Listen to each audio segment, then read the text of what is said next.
Mi nombre es Liliana Buin, soy del Hospital Rossi, también pertenezco al Hospital de Clínicas y bueno, sí, como dijo Martín, tenemos un poco de experiencia en lo que es superficie ocular y hoy nos han invitado para que charlemos un poco de alergia ocular.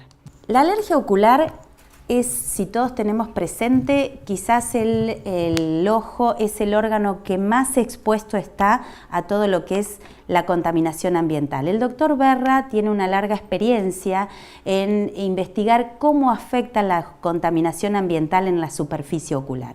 Y él nos ha demostrado que sí realmente tiene grandes afectaciones, sobre todo en las grandes capitales y en las ciudades de la urbe, sabiendo que la conjuntiva es un tejido inmunológicamente activo y que lo que se produce es una reacción de hipersensibilidad tipo 1, es decir, un poco tardía, que se asocia principalmente la conjuntivitis alérgica al asma, a la rinitis, a la urticaria y a las dermatitis atópicas. ¿A quién afecta la conjuntivitis alérgica o la alergia en general? 50% de la población tiene alergia hoy por hoy. Mundialmente está demostrado que de esos pacientes un 85% de los casos tienen signos sintomatología.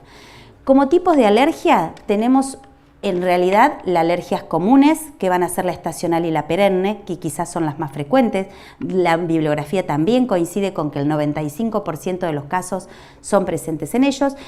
Y que están las conjuntivitis severas como la vernal, la queratoconjuntivitis atópica y la conjuntivitis papilar gigante. ¿Qué tienen en común las conjuntivitis? Cualquiera de ellas lo que van a tener en común es que siempre hay presente un alergeno.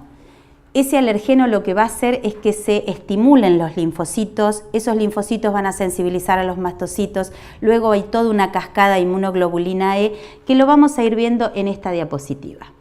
Es decir, siempre va a haber presente, hay dos etapas en la alergia, una etapa de sensibilización asintomática, en la cual el alergeno está presente y por el complejo de mayor histocompatibilidad, lo que hace es sensibilizar al linfocito T, sobre todo a los TH2, y esos linfocitos liberan interleuquinas para que se sensibilice también el linfocito B, el cual se va a las plasmáticas. Y estas células plasmáticas van a comenzar a liberar anticuerpos, que es la inmunoglobulina G, la cual va a sensibilizar al mastocito. Hasta acá es la parte asintomática, para luego tener una segunda etapa que es realmente la sintomática. Una vez que el mastocito se degranula, comienzan a liberarse mediadores químicos. Esos mediadores químicos en la alergia, el principal es la histamina, pero no solamente la histamina, también tienen las prostaglandinas, la tripasa y la heparina.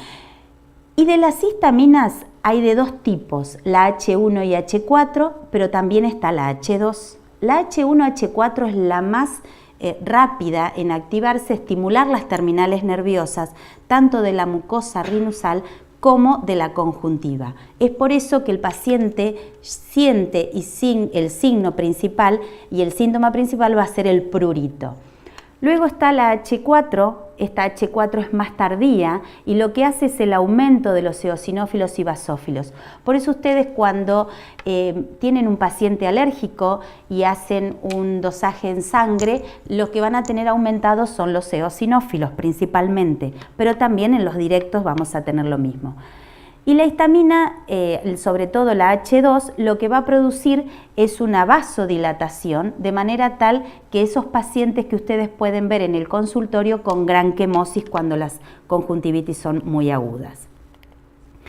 Clínicamente, el paciente que ingresa a nuestro consultorio tiene una gran signo-sintomatología. El paciente viene molesto realmente. En un 80% de los pacientes, 85%, es aquel paciente que consulta porque no solo que le pica, sino que tiene siempre el ojo rojo, no necesariamente tiene que ser una congestión muy severa, puede ser una congestión leve, y hay algo característico que ellos cuentan y es: me levanto bien o no, o ya desde la mañana me levanto muy mal, a diferencia del ojo seco que va transcurriendo en el día lo que va a ser la congestión, Y tienen algo que patognomónico también, que ellos dicen, me saco siempre como una secreción filante, esa secreción que ellos le llaman lagaña. Sí, es justamente la secreción que caracteriza a la conjuntivitis alérgica. En los casos más agudos, van a poder observar la quemosis y por lo general se acompaña de la rinitis.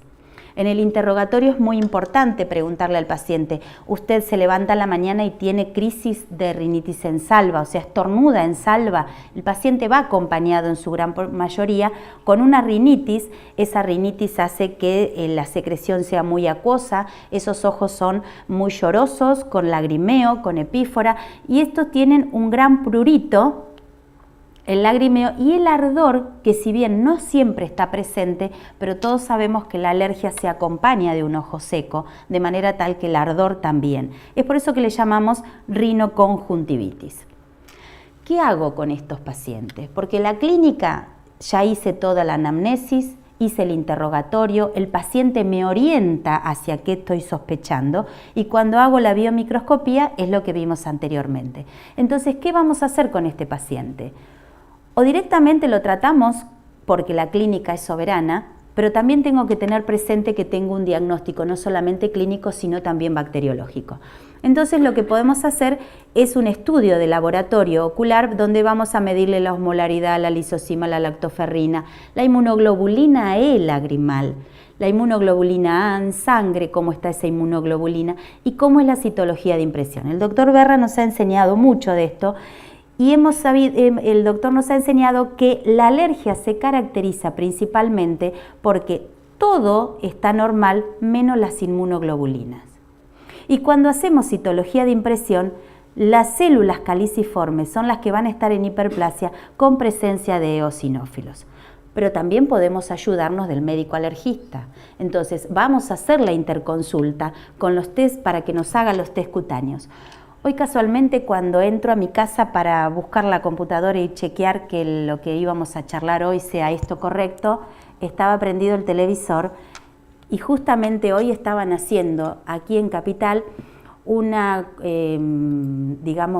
concientización de la población de por qué hay tanta gripe y tanta alergia. Y había una médica alergista que me llamó mucho la atención, por eso le saqué las fotos. Las fotos son un poco desprolijas porque yo estaba apurada en sacarlas, donde le hacían a la gente que concurría, que pasaba por allí, los test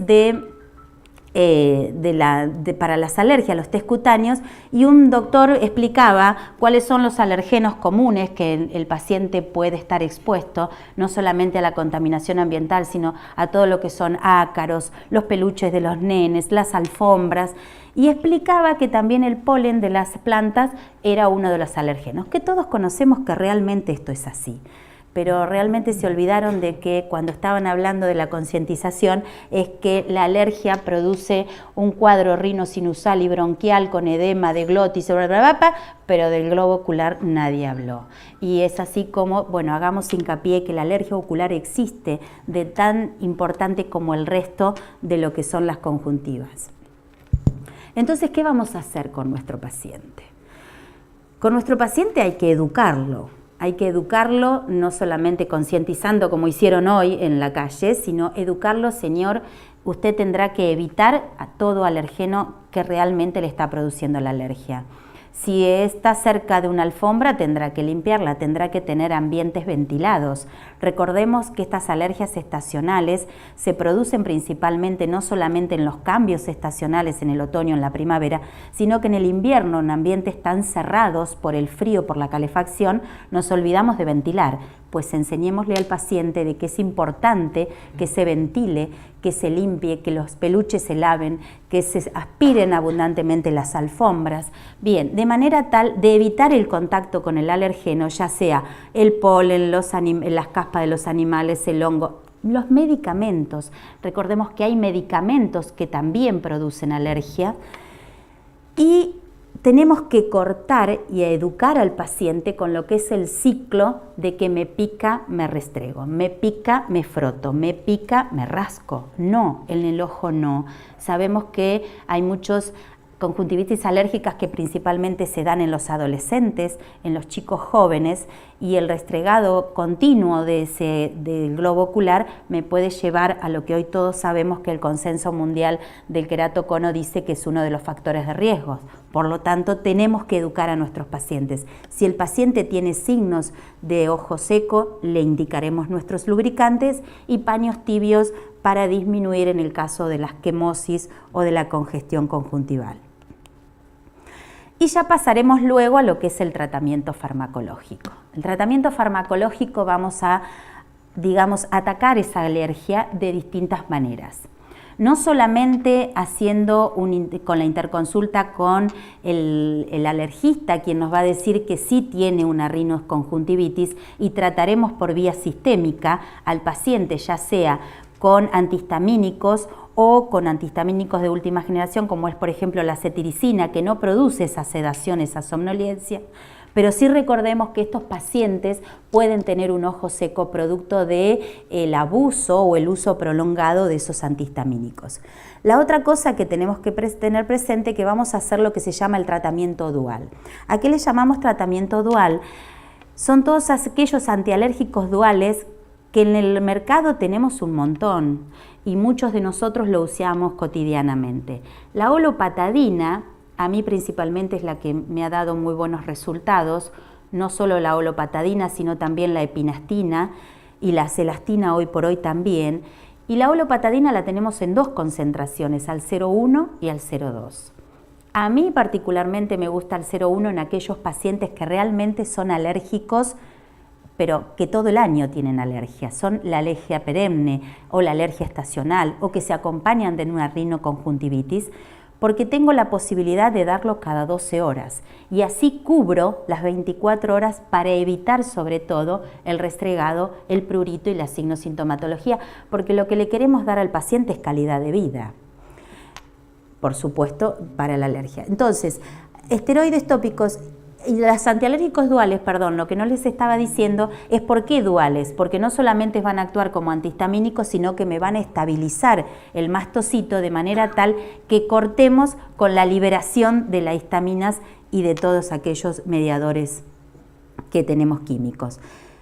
Cuando tenemos un paciente con una alergia ocular un poco más severa, como puede ser aquel paciente con una quemosis o aquel paciente con una sintomatología demasiado aguda, lo que podemos asociarles son esteroides tópicos. Esteroides tópicos, todos sabemos que hay diversos de ellos, pero los que tenemos que tener presente es que tratemos de que no sean aquellos que le van a inducir un aumento de la presión intraocular al paciente.